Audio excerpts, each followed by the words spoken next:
Nawn da. Nid Cenedlaethol Cymru I drefn yn item 1, cwestiynau I Prif Weinidog. And question 1, Mohammed Ashgar. And Madam Presiding Officer, First Minister and my colleagues, Happy New Year to you all from myself and from this side of the chamber. Will the First Minister outline his priority for improving HNS services in Wales in 2015, please? Can I thank the member for his good wishes and reciprocate them, of course, and to all members in the chamber. Can I say our priorities for improving NHS services for 2015 include our wish to increase the focus on improving population health and well-being, to pursue further the prudent healthcare and integration agendas, and to increase the services the NHS is able to deliver outside of the hospital setting. Thank you for the reply, First Minister. Accident and emergency waiting time in Wales haven't been met in over 5 years. Ambulance responses time are at their lowest since 2011. 1 in 7 people are on waiting lists for treatment, and patients are denied access to cancer drug fund. Your party claims that the NHS in Wales, in England, is in crisis. How would you describe the state of NHS in Wales under your government, please? I do not believe that Offa's Dyke is the line between life and death. I think that is the most unfortunate turn of phrase. Can I say that there have been huge pressures on the NHS across the whole of the UK over the past few weeks, and that is true of Wales and England, Northern Ireland and in Scotland. I want to pay tribute to the NHS staff who have dealt in difficult circumstances with those pressures, and their dedication and professionalism is very much to be commended. It's right to say that there has been great pressure on A&E. The difficulty with A&E is it's a demand-led service. It can be quite difficult to predict what the demand will be, although our winter plans are holding up in terms of there not being widespread cancellation of surgery, widespread cancellation of outpatients appointments, but there are great pressures there. But it does show that those pressures exist across the whole of the UK, and really the NHS should not be a political football. And that is true of the Welsh NHS as it is of the English NHS. Anne Jones. Thank you, Presiding Officer. First Minister, I've mentioned in this chamber many times the pleasing A&E quadrant, the new emergency quadrant based at Glenclwyd. And together with the announcement last week from your government ministers around the rollout of a new emergency department clinical information management scheme, which will help to improve, I think, some unscheduled care services by streamlining flows of information about patients. I think that will be of great interest to many members and many constituents, with A&E performances and data being very much in the spotlight across the UK. What impact do you think that the additional capital spending that this government's put in recently will have on a patient experience? Well, investment in a national emergency department clinical system will help to improve unscheduled care services by streamlining the flow of information on patients and cutting down on paperwork for healthcare professionals.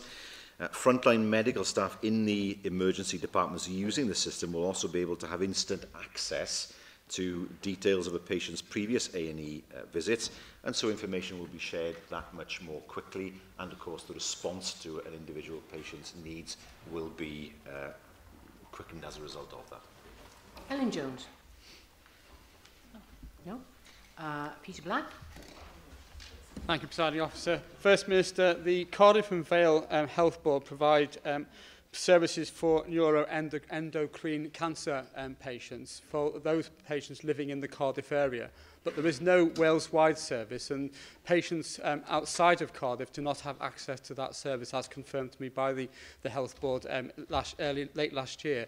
What plans do you have to commission through the Welsh Health Specialised Services Committee a Wales-wide service for those patients who suffer from neuroendocrine cancer?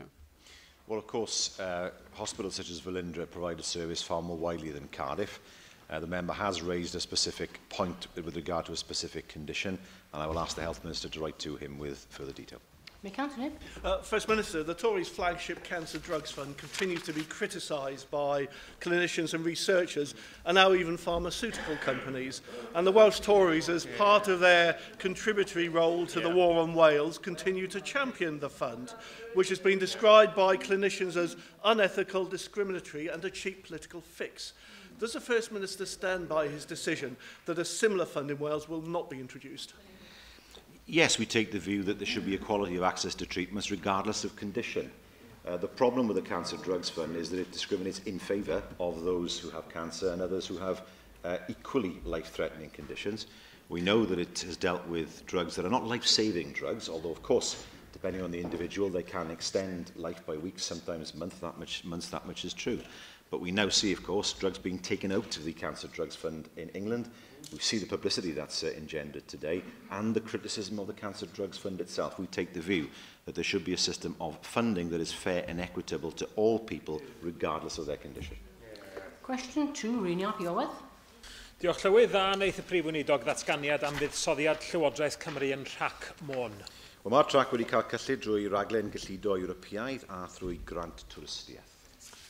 A dwi'n ddiolchgar am y buddsoddiad yna. Mi byddan ni gyd, dwi'n siŵr, yn dymuno yn dda i unrhyw un sy'n am buddsoddi i harian ei hunain mewn adnodd rasio newydd yng Nghymru, ac mae yna sôn am ddatblygiad, wrth gwrs, ynglyn ebwy, ond mae yna bryder y gallai cynyddu capacity rasio yng Nghymru effeithio ar yr adnoddau sy'n yn bodoli yn barod. A byddan ni'n sicr ddim am i fuddsoddiad gan y Llywodraeth mewn adnodd newydd dan seilio buddsoddiadau maen nhw wedi ei gwneud mewn llefydd eraill, fel Trac Môn. Ydy'r Prif Weinidog yn rhannu'r ofn yna, ac ydy o felly'n cytuno mae'r hyn fydda'n synhwyrol fydda cael buddsoddiad cyhoeddus pellach o bosib yn Trac Môn i gadw hwnnw'n gystadleuol i warchod buddsoddiad y Llywodraeth a gobeithio i anelu tuag at denu rali Cymru GB yno. Wel, byddwn ni'n gweud bod ni wedi gwneud hynny, wrth gwrs, fe gath grant i roi yn 2010 mwyn sicrhau bod yr adnoddau yn cael ei gwella, ac wrth gwrs 1.35 miliwn sydd wedi cael ei roi trwy'r trac project trwyddo'r ERDF. Wedi ymweld â'r trac ei hunan. Wedi cael y profiad o cael fy ngyrru mewn Ferrari rownd y trac, rhywbeth sydd yn brofiad werth wneud. Dwi ddim yn rwydd fe mewn i'r car, os mae'r aelod wedi cael yr un profiad, byddai'n gwybod. Dwi ddim yn rhywbeth gyffwrddus iawn i drio mewn i'r car nes tro cyntaf. Ond mae trac ei hunan rhywbeth, y trac Môn ei hunan yn rhywbeth sydd wedi yn llwyddiannus iawn, a ni mo'n cefnogi trac Môn yn y ffordd mwyaf cefnogol yn y dyfodol. Andrew Sanders. Well, Minister, I've been fortunate enough to take my own car around the circuit, but I can assure you that it wasn't a Ferrari. It wasn't a Ferrari.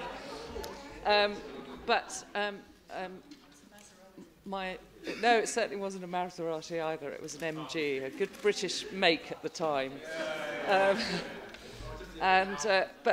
First Minister, Rhenia Piowydd makes an important point that there is a danger that investment elsewhere, and there's talk of some £30 million of Welsh Government money, may undermine existing facilities and indeed take investment away from North Wales. Whilst, of course, 1.3 million is a welcome investment, much of that was private investment, or at least matched by private funds.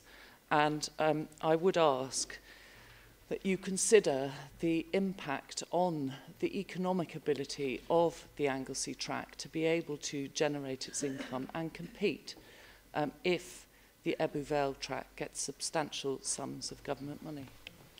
There is no question of investment in one part of Wales crowding out investment in another. There is room, I believe, for both. They are far enough apart in that sense. Trac Môn has been very successful. We've been supportive of it, and we look to be as supportive as we can be of it in the future. We now move to questions from party leaders, and first this afternoon we have the Leader of the Opposition, Andrew Archie-Davies.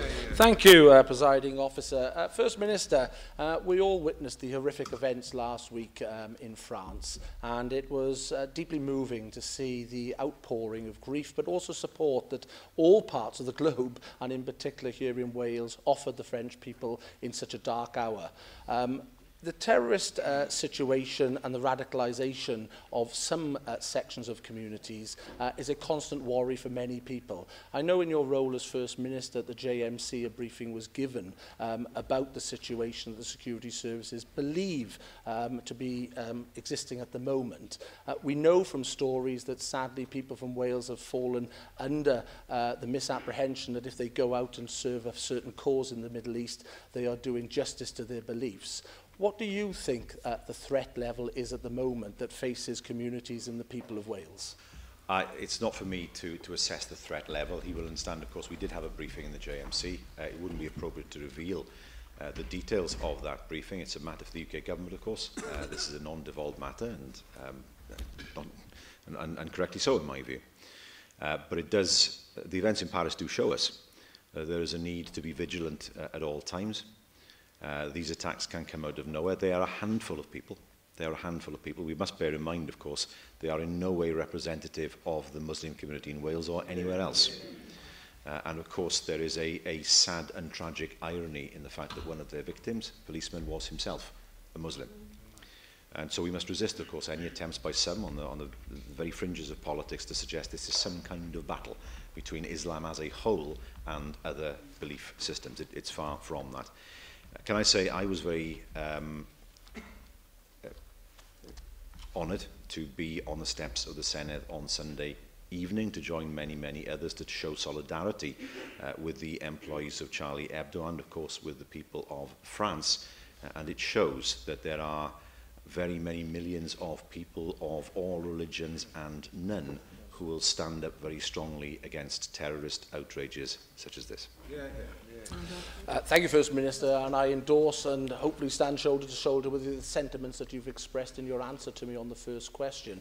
And it is right that the security service and the police, which aren't devolved responsibilities, obviously deal with this on a day-to-day basis. But many of the services that are funded from the Welsh Government, whether it be in education, whether it be community support, obviously do have a role and input from the Welsh Government in reaching into communities. And some of the commentators obviously have pointed out that we need to be addressing why people feel so marginalised in society, that they do feel seduced by the radicalisation agenda that is put forward by some people.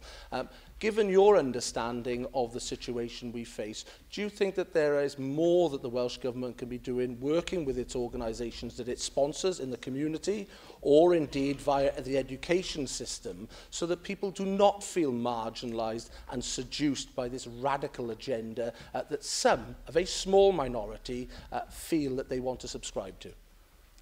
Yes, we have a good relationship with the Muslim Council of Wales. I personally chair the Faith Communities Forum, and certainly that has been invaluable over the years in ensuring that community tensions don't surface, and also in ensuring that where there is a potential problem with certain individuals, as far as possible, that problem is identified. It can never be perfect, of course, and we know that from the recent months. Yes, of course, there is a role for devolved bodies. I know that Leighton Andrews, as Minister, has met with James Brokenshire to discuss how devolved and non-devolved bodies can work together. And that meeting was a meeting that certainly led to a greater understanding of how we can move forward together to face this common threat. One of the simplest ways, obviously, that would support many people in communities who feel under pressure about radicalisation is the line of communication. And very often, the security service and the police are very often seen as maybe the last resort because of the seriousness of the situation. What would be helpful, I would suggest, would be an element of communication that could be developed within the community that could be seen as a first point of contact, whether that be in the education system or the community-based volunteers that could identify actions that they think could lead to radicalisation of young people or the promotion of ideas that could lead to events such as we saw in Paris over the last couple of days. Are you confident that the lines of communication that we have at the moment meet those goals, or do you believe that we can set up a different way of responding to some of the concerns that some people find themselves facing in this new climate of radicalisation? I think they're as good as they can be. There is always scope, of course, to see how things can be improved, but the Faith Communities Forum is certainly important. The strong links that we have with representative bodies of the Muslim community are important. And of course, there's the Civil Contingencies Forum that I chair as well, which looks at it from a different perspective, a security perspective rather than a community's perspective. Of course, representative bodies of the Muslim community cannot, by their very nature, represent those people who stand outside of those bodies. A handful of people who are radicalised, who are more extreme in their views, And then, of course, it's a matter for the security services to help to identify them and, of course, to take action to make sure that they are no threat to either the society around them or, indeed, the Muslim community itself. But we're always open, of course, to discussions, and we have regular discussions with the UK authorities and with the police to make sure that the system is as robust as it can be. We now move to Leader Plaid Cymru, Leanne Wood. Diolch llawydd a blwyddyn newydd a I chi gyd. Happy New Year to all of you. First Minister, just a few weeks ago, your Minister for Communities and Tackling Poverty said, and I quote, "The reality is the UK government's changes are risking the safety of vulnerable people. They are squeezing the income of families and individuals who are already struggling to make ends meet." Last week, the Wales Audit Office showed that people in Wales had suffered disproportionately as a result of attacks on the welfare state. Do you agree with Plaid Cymru that austerity, by any measure, has failed? I think the current programme of the UK government has failed. There's no question about that. I think the welfare system is not working in the form it should in terms of redistributing money across the whole of the UK, even though most evolved in Northern Ireland. The reality is it's financially very much part of the UK system. And I very much regret that there has been a certain amount of targeting of those who are most vulnerable. And the bedroom tax, of course, has been an example of that. First Minister, it's inexplicable that you won't miss a single opportunity to come here and attack Tory policies, yet you're reluctant to condemn austerity, which is the heart of the very problem. 1 in 3 children in Wales live in poverty. There's been a 20% increase in the numbers of people using food banks. You know that local services in some cases are being totally withdrawn. The number of tenants in arrears has rocketed by over 23% because of cruel welfare reforms. All of this is from austerity, which has failed, and it has failed badly. Can you explain then, First Minister, why your MPs, Labour MPs, will be today voting in favour of the Tories' austerity charter in Westminster later on? I am the First Minister of Wales and a member of the National Assembly for Wales. What happens in Westminster happens in Westminster. I take the view, I'm afraid, that I am responsible for answering questions on behalf of the Welsh Government and not the Labour Party elsewhere in the UK. I take the view, however, that much of what she has said is correct. I think what has been put before the Welsh people over the past 4.5 years, has been the wrong approach.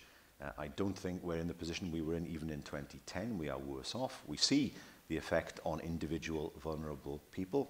We see the effect on the Welsh budget, and we as a government will do all that we can, given the current powers that we have, to cushion the blows that are falling on the people of Wales as a result of the policies of the last 4 years. You know full well, First Minister, that what happens in Westminster has an impact in this place here. And the motion and the austerity consensus that your party and your party leader are supporting today will mean further deep and damaging cuts. And it will also mean that the eventuality of any recovery will be strangled too. You've refused to distance yourself from that. Week in, week out, you come here and bemoan Tory cuts. Isn't it the truth, First Minister, that you were trying to look both ways on austerity? Isn't it the truth that if you were in Westminster today, you would be voting with the Tories? You may favour Labour austerity to Tory austerity, but the truth is that you still favour austerity. Isn't that the case, First Minister? I can assure the Leader of Plaid Cymru that I have no desire whatsoever to go to Westminster. So she will not find me voting in the House of Commons. What I can say to her is this: there is a general election in May. The people of Britain will have the opportunity to choose which party, or parties even, they would wish to see governing the UK. I believe that my party at UK level will put forward a fair, socially just manifesto that will look to grow the economy of Britain in the fairest way possible, and that is what the message will be to the people of Britain, because that is the message we've promoted in Wales for the past 4 years. We now move to the Leader of the Welsh Liberal Democrats, Kirsty Williams. First Minister, what analysis has your government carried out in recent weeks to ascertain the nature of demands being placed upon Wales's accident and emergency admissions departments? And wouldn't you agree with me, whilst of course it is right to urge people not to go to A&E if they don't need to be there, are you truly suggesting the fact that 82% of people are seen within 4 hours is down to inappropriate people being at the A&E department, or is it down to more complex demands? Complex, I think, is the word. It is right to say that there still remain a number of people who shouldn't be going to A&E. That much is true, and there's no point trying to deny that. That's correct. That said, the pressures that we have seen across the whole of the UK in the last few weeks have been down to a number of factors. One of the major factors has been the appearance of a flu strain that was not foreseen by anybody, that wasn't part, I understand, of the vaccination that was available this year to deal with flu, and that, of course, has a knock-on effect across the whole of A&E. As I said earlier on, the difficulty with A&E is trying to predict the level of demand when that demand is unforeseen if, for example, a new strain of flu appears. Of course, planning was put in place months beforehand in terms of the winter plans of the local health boards. Those plans have, by and large, held. We're not seeing a situation where large numbers of operations are being cancelled. We're not seeing a situation where large numbers of outpatient operations are being cancelled. But, of course, I fully acknowledge the huge demands that have been made on A&E across the whole of Britain in the past few weeks. It's interesting, First Minister, that Wales' figures show that just 83% of people are seen within 4 hours. Your colleagues in London describe figures 10% better than that as a crisis. But whilst poor statistics is one part of the picture, there is a very human side to what is going on in our A&E departments. That was highlighted just yesterday by a heartbreaking account of one of a senior nurse in A&E department here at the University Hospital. What she documents is not about inappropriate attendances, but about the inability of the system as a whole to cope with people coming in through the door with a legitimate need. First Minister, many of these patients are elderly with multiple health conditions. What ideas does your government have to bolster primary and community services to minimise the number of that cohort of patients ending up in A&E departments? Yes, I mean, it is right to say that bolstering primary care is a way of reducing pressure on A&E. Not for some people, of course, they will still need to go to A&E. The pressures have been there in Wales. The account that was given by the nurse is correct. There were great pressures in UHW and in other hospitals. No states of emergency were declared, that much is true, but nevertheless, the pressures were there. Now, in terms of how we deal with those pressures, you'll be aware of the primary care plan that the ministers have been promoting, and of course the need to ensure greater consistency of access to primary care services across Wales, making sure that there isn't a wide discrepancy in the services provided by different GPs, sometimes in the same town, but certainly in different parts of Wales. That said, of course, we do know that this time of year there will be extra pressure. The pressures that we see at the moment have not been seen for 5 years, and these pressures are often difficult to predict. Nevertheless, as I say, I'd like to pay tribute to the staff who've dealt with those pressures in very, very difficult circumstances for what has been a problem across the whole of this island. So, unlike your party colleagues in London, I appreciate that these are very complex issues and there is no easy one-off solution. You know that I have previously called for a commission to secure the long-term future of the NHS, which reflects how services need to change to reflect the demographic changes in our society and other pressures that are being put upon the NHS. Would you agree that we need to move forward urgently with such a proposal to ensure that we reduce the pressure on frontline medical staff who are working tirelessly at great cost often to themselves to provide patients with the best and most appropriate care that we can?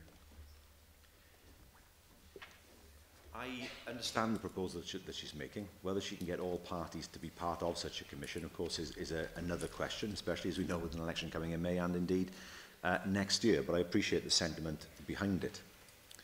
I have to say, last week, one of the things that did surprise me was the comment by the Prime Minister and by the Secretary for Health in England that the NHS should not be a political football. Fine. And then proceed almost in the same breath to attack the Welsh NHS. Now, you can't have it both ways. It's important to understand that if it's not a political football in England, it's not a political football in Wales. But it is right to say that one of the challenges that all of us in this chamber will face, regardless of party, and indeed in Westminster as well, will be how to deal with ever-increasing demand with an elderly population. We know that demand in A&E has gone up by 69% in the last 10 years, and these things will need mature reflection. There is a temptation on all of us, I know, to look at health and to say, well, you know, if this was done, then everything will be resolved. It's never quite that easy. Meeting that demand in an honest way, and a commission is one possible way of doing that, I think, is potentially the correct way forward. We now move back to questions on the paper, and this question 3 is Byron Davis.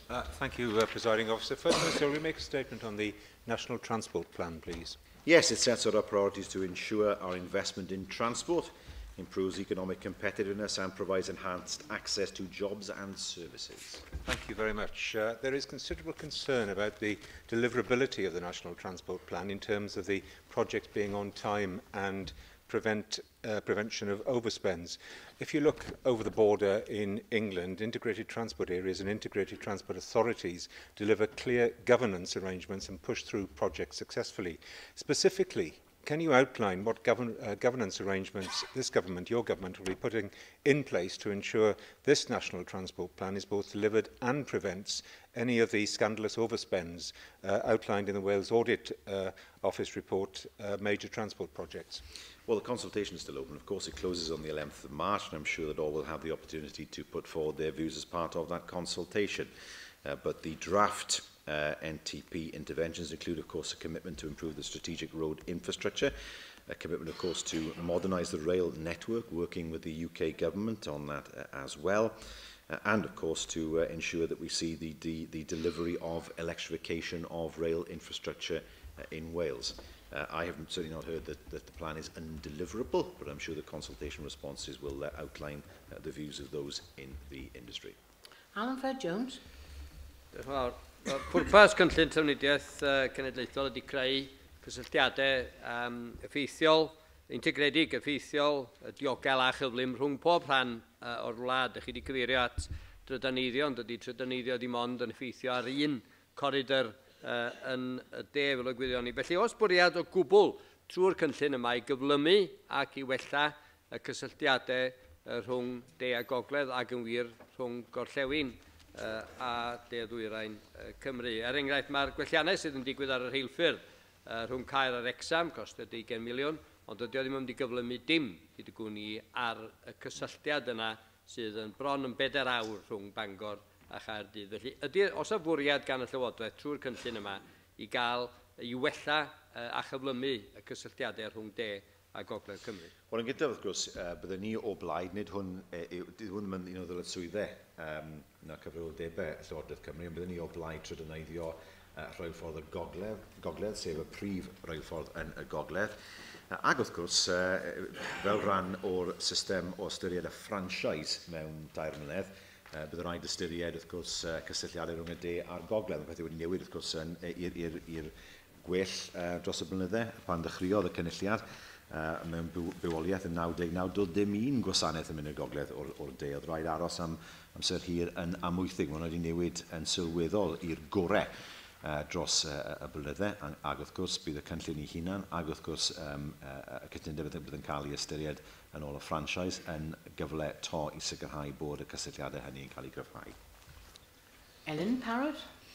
I was delighted when agreement was reached with the UK Government over powers for rail in Wales and the Valleys Lines electrification, but I was disappointed that there was a lack of information really on rolling stock in the National Transport Plan published some months later. And we still don't know whether we are to have new trains on the Valleys Lines or second-hand stock from England. There are overcrowding problems across Wales, as you will know, and obviously in 2018 new legislation will come in which will make some of our rolling stock not fit for purpose because of equalities. When will your government now be in a position to publish its own rolling stock strategy so that we can understand where our trains are actually coming from to run the services we would wish to see? Well, bear in mind, of course, this is not strictly devolved, and this is something that the franchise agreement will need to address from 2018 onwards. Of course, the re-signalling work, for example, in Cardiff and the expansion of Queen Street and Central stations will give us the opportunity to ensure that more trains will be running anyway on the Valley Lines networks in the future. And of course, from 2018, we will be able to look again at what is appropriate in terms of improving and enhancing capacity in the railway pinch points around Wales.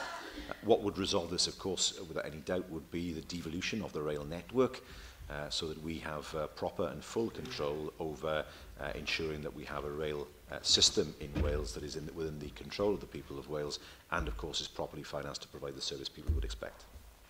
Question 4, Jonathan Saunders. Thank you, Presiding Officer. Will the First Minister make a statement on the treatment of cardiac conditions in Wales? Yes, the Heart Disease Delivery Plan sets out action to prevent heart disease and to provide patients with timely access to high-quality care. The latest annual report shows we are making considerable progress. Thank you. A recent report shows too that only 38% of patients in Wales who have suffered a heart attack, a bypass surgery or angioplasty actually receive cardiac rehabilitation.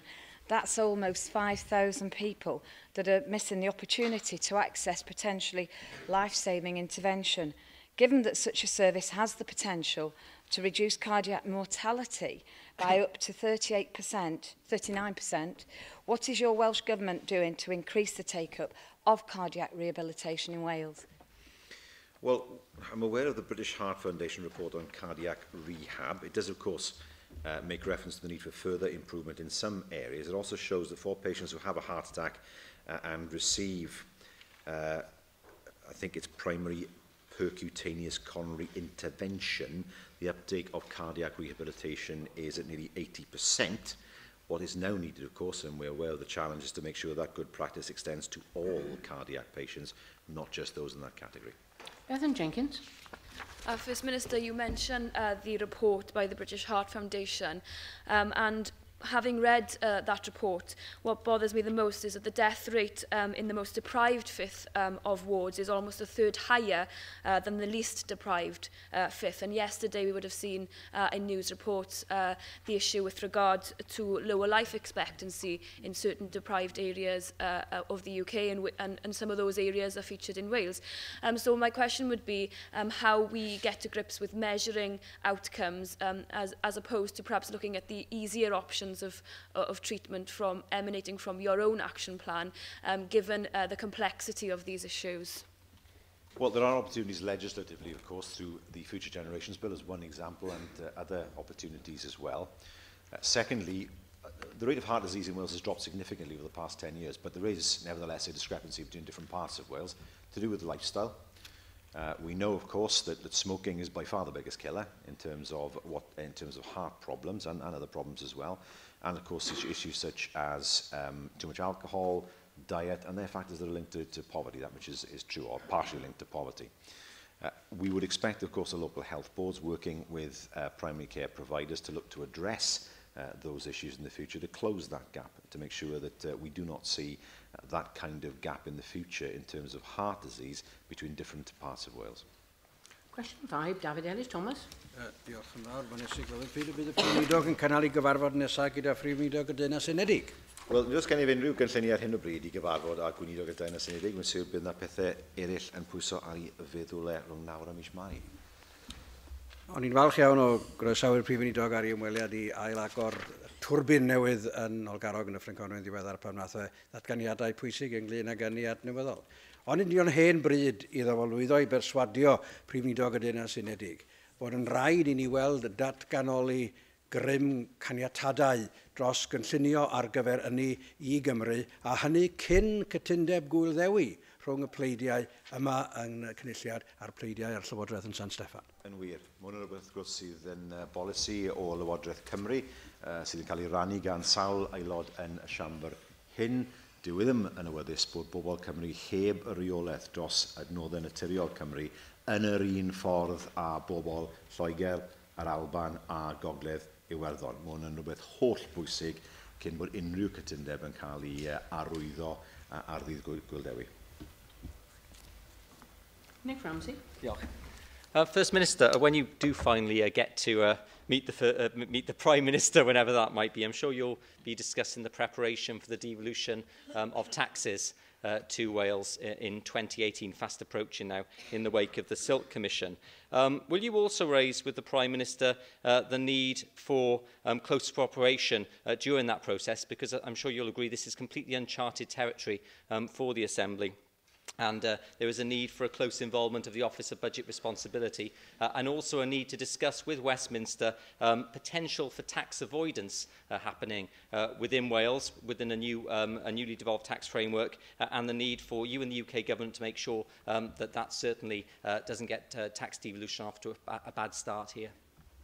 Well, yes, I mean, members will have heard me say on many occasions that the issue of Wales's funding needs to be addressed first before considering how income taxes and in what way income tax powers might be devolved in the future. Of course, we know that Part 2 of Silk was provided the text, if you like, in terms of further powers for Wales. I have to say that the Smith Commission's recommendations have certainly thrown much of Silk up in the air. And, for example, air passenger duty being devolved to Scotland, not to Wales, is highly discriminatory and something we could not possibly tolerate. That said, I do believe that with the right level of flexibility on both sides, there is the opportunity of an agreement by St David's Day. The issue of underfunding must be agreed and addressed. Issues such as APD have to be dealt with. Long-standing issues such as the devolution of energy consents, already mentioned, they have to be agreed as well. I think with a level of flexibility, there is scope for such an agreement. William Powell. Diolch, Llywydd. First Minister, it was my privilege to join you, the Secretary of State for Wales, and colleagues around this chamber at the rally that you referred to earlier in response to Andrew R.T. Davis. And clearly the attack on the Charlie Hebdo offices and the associated massacres in Paris that took place last week certainly served to renew the debate about managing extremism and dealing with the consequences of alienation that was referred to. In that context, First Minister, will you commit to seeking a meeting with the Prime Minister to discuss the development of the anti-radicalisation programme, particularly drawing on good practice that already exists here in Wales, such, for example, as the Mosaic programme that has been rolled out by the Welsh National Parks, which has brought great benefit to members of the ethnic minority communities from the great cities of Wales, enjoying and benefiting from the experience that is afforded to them. I can assure members that much of that work is carried out by individual ministers dealing with their Westminster counterparts on as it were, a day-to-day or week-to-week level. I have met with the Prime Minister on several occasions over the course of the past year, although not on a one-to-one basis. We do get the opportunity to touch base on issues, as we did before Christmas. It is not common for the Prime Minister and myself to meet. Usually these matters are, on these issues, dealt with by individual ministers, but I can assure members that they are dealt with. Question 6, Elin Jones. A wnaeth y Prif Weinidog roi'r wybodaeth ddiweddaraf am gynlluniau'r Llywodraeth ar gyfer taliadau gwledig yn dilyn penderfyniad I ddiddymu'r taliad ar wahân ar gyfer rhostr. Wel, mae'r trefniadau ar gyfer cynllun y taliad sylfaenol yn 2015 yn dibynnu ar yr opsiynau talu a ddiwysir. Mae gwaith modelu ar y gwaill bydd yn cael ei drafod gyntaf yr wythnos hon gyda'r grŵp modelu sy'n cynnwys rhan ddeilied. Unwaith bydd nhw'n penderfynu ar yr opsiynau terfynol, byddwn ni wrth gwrs yn mynd ati wedyn I gynnal yn nghorri'r cyhoeddus yn ei gilydd. Prif Weinidog, fyddwch chi'n gwybod cyn Nadolig fod y barnwr uchelus wedi diddymu ddeddfwriaeth ar daliadau sengl newydd yn dilyn sialens gyfreithiol gan ffermwyr tegwch i'r ucheldir. Union flwyddyn yn ôl, fe gaethon ni ddatganiad gan y Gweinidog ar y pryd ar y newidiadau i'r taliad sengl. Flwyddyn yn ddiweddarach I ni wythnos yma wedi cael datganiad gan y Gweinidog presennol yn gweud fod rhaid dechrau o'r dechrau eto, a mae digon o rybydd wedi rhoi i'r ddau Weinidog yna fod y penderfyniad ar y llinell 400 metr wedi bod yn benderfyniad mewnpwyol ag anheg. Mae yna beryg nawr o ddifri i i'ch llywodraeth chi fedru gwneud y taliadau yn rhagfyr eleni. Ac felly gai ofyn y cwestiwn i chi, pa adnoddau ychwanegol i chi fel llywodraeth yn rhoi nawr i'r adran amaeth i sicrhau fod y penderfyniadau'r mesurau'n cael ei rhoi mewn lle i ganiatáu taliadau diwedd y flwyddyn, achos i ni ddim moyn sefyllfa lle mae ffermwyr Cymru yn gorfod talu'r pris am fethiannau eich llywodraeth chi dros y flwyddyn diwetha. Wel, yn gyntaf Gedwedd, wrth gwrs, yr un faint o arian bydd ar gael, so felly beth bynnag yw'r system, bydd rai yn elwa a rai'n colli. Ond does gyda chi ddim system. Ynglyn â'r taliadau i hunain, gai ddweud, ni'n dal i anelu i dalu yn y ffenest, sydd wedi bod yn arferol nawr am blynyddau. Ac wrth gwrs, bydd moyn sicrhau, wel, mae'r ateb yn cael ei roi i fi gan yr aelod. Ni'n dal i anelu i gyrraedd y target hynny, ac wrth gwrs ni'n deall faint mor bwysig mae hwn i ffermwyr. Wrth gofio, wrth gwrs, bod yna pwysau wedi bod mewn rai ran y ffermwyr, sef y sector llath ar hyn o bryd, a mae yna record da dyn ni dros y blynydde o dan sawl gweinidog ameth yn un a thalu tu fewn y ffenest hynny. Russell George. Can I thank the First Minister for the government statement yesterday on basic payment on the basic payment scheme. It's clear from that statement that time is constrained and that there is going to be a financial impact for farmers at the start of the next window in December. So can I ask what time frame the government is realistically working towards to generate and gain approval for the new payment scheme options, and what contingency plans you're working on now to minimise the payment impact at the end of this year? We are aware of the potential impact, and we are working to make sure that there is no impact and that those payments are made on time. As I said to the member for Ceredigion earlier, we do understand how important it is for farmers to receive that part of their income, and of course to enable us to keep up the good record that Wales has had over the years in paying on time. Aled Roberts. Prif Weinidog, ydych chi'n derbyn bod y taliadau yma'n bwysig. Hefyd, mae datganiad ydy'r Prif Weinidog wedi gwneud yn amlwg bod yna beryg bod y taliadau ddim yn mynd i gael ei gwneud ym mis Rhagfyr 2015. Dwi'n meddwl beth sy'n angen i ffermwyr wybod ydy yr amserlen penodol gan y Llywodraeth fel bod nhw'n gallu cynllunio o flaen llaw wrth sylweddoli faint o'r arian maen nhw'n dibynnu arno fo. Yr amserlen sy'n bwysig, dyn ni'n derbyn bod rhaid i chi weld yr opsiynau, ond mae rhaid i ffermwyr wybod yn union erbyn pryd fydd y Llywodraeth yn penderfynu a pa opsiwn sy'n symud ymlaen, a hefyd pryd fych chi'n gwybod yn union os oes na beryg bod y taliadau ddim yn cael ei gwneud ym mis Rhagfyr. Bydd y grŵp modelu data yn ystyried yr opsiynau mewn 3 diwrnod. Bydd yna ymgynghoriad wedyn ni ar opsiynau newydd yn dechrau, y targed yw wneud ddechrau ym mis Mawrth. Felly mae yna gyfle i sicrhau bod system newydd mewn lle a sicrhau bod y taliadau'n cael ei wneud diwedd flwyddyn hyn. Antoinette Sandbach. Thank you, Presiding Officer. First Minister, with a timetable of March, business plans that farmers made many, many months ago based on the announcements of the previous Minister are now being ripped up and put in the bin. Their businesses are being impacted, and what's more, farmers are being told not just that there's a delay, potential delays in payment, but actually that their payments are going to be potentially reduced from the business planning that they did previously.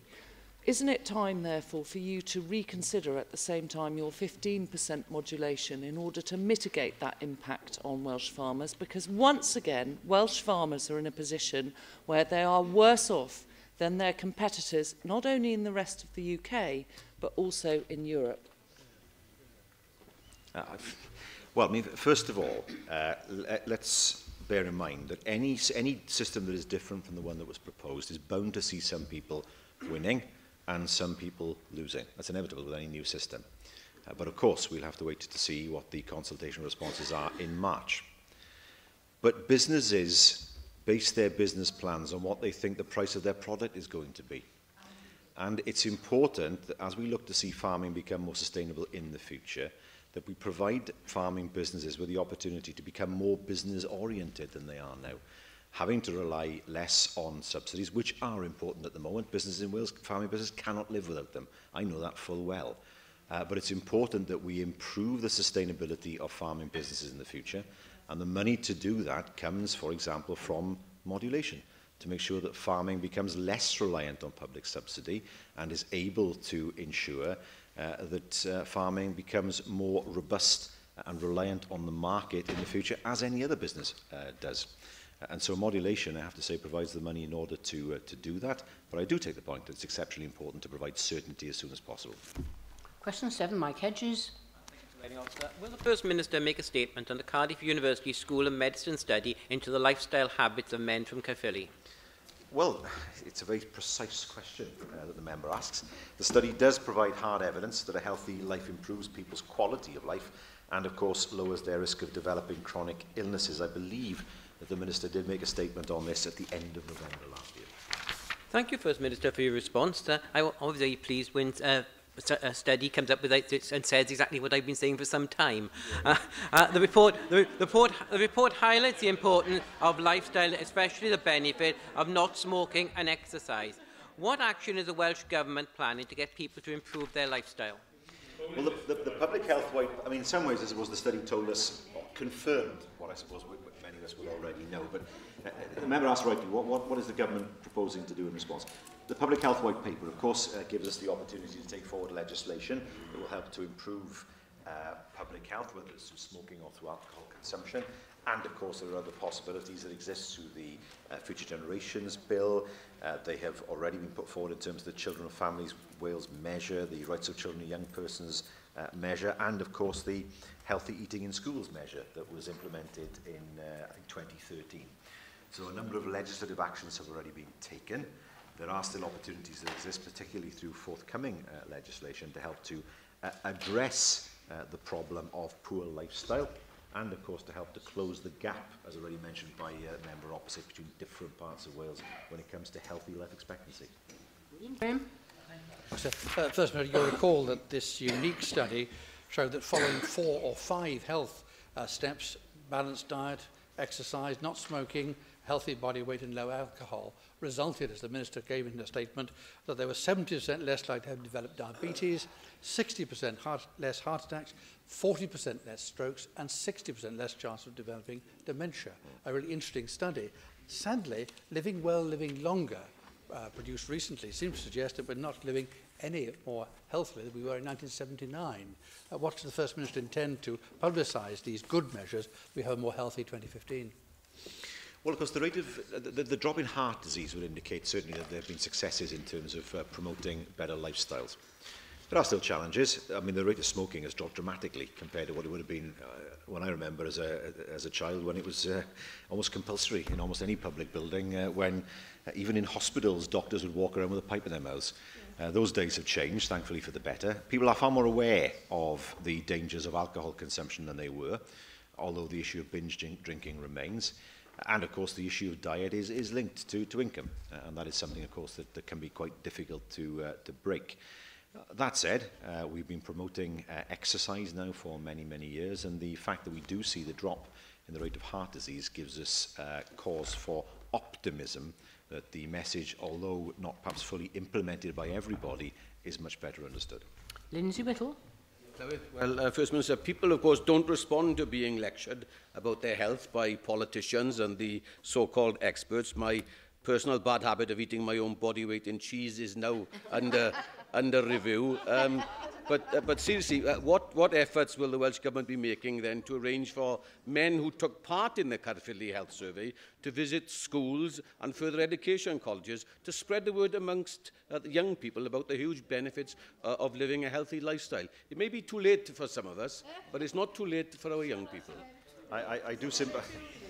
I'm sure that help is available for the member to deal with his unfortunate condition. But I think it's an important point. I think with young people, of course, they're far more aware now in terms of the curriculum, whether it's in terms of what they are taught in terms of design technology courses, in terms of food technology, what they're taught in PE these days. I mean, PE was, go and run around the field and, kick the ball around. Now there's much more thought given to how the body, the physiology, than was previously the case.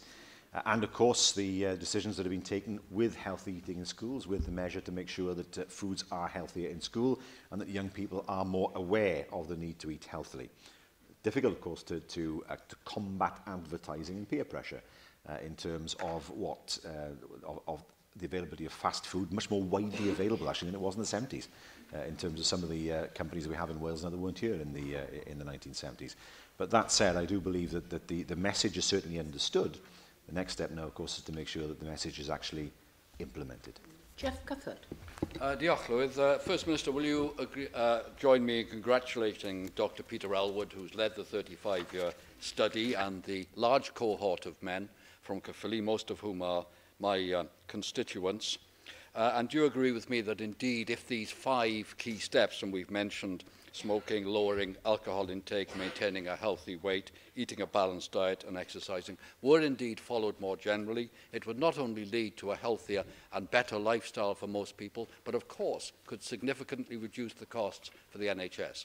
That has to be self-evidently true. In many, the study is very different because it's such a long study for such a long period of time. And it does confirm what many have believed, and that is that lifestyle has a strong effect on not just on life expectancy, but on healthy life expectancy.